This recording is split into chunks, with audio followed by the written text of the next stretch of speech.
हाय, श्री स्वामी समर्थ. मी दीपाली. स्वागत आहे तुमचं आनंदी पहाटमध्ये. तर आज होती सुट्टी माझी, तर भाजी चपाती खाऊन कंटाळा आला तर मॅगी बनवण्याचा बेत होता. तर दीदीला खूप भूक लागली होती म्हणून शेजारीच थांबून ती वाट बघत होती की कधी मॅगी होती आहे.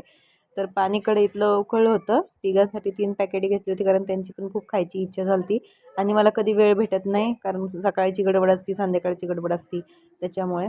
तर घरातलं सगळंच काम झालेलं होतं तर म्हणलं चला मॅगीच बनवते. तर आता पाणी वगैरे गरम झालं होतं, मॅगी टाकली. तर इथं कायरा पण बघत होती, तिलाही मॅगीच खायची होती. नंतर दीदीनं मध्येच मॅगीचं रॅपर घेतलं आणि म्हणती 2 मिनिट्स सांगितलेत पण कधी 2 मिनिट्समध्ये मॅगी होत नाही असं तिचं चाललं होतं. तर मग नंतर दादाकडे आलं तर दादा गेम खेळत बसला होता. बाहेर खूप बडबड चालू होती.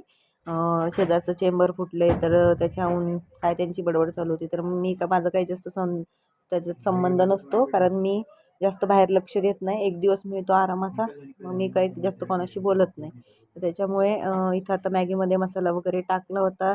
फायनली मॅगी शिजली होती आमची, मस्त अशी येल्लो येल्लो कलरची झाली. आता आम्ही खायला घेणार आहे. बाय.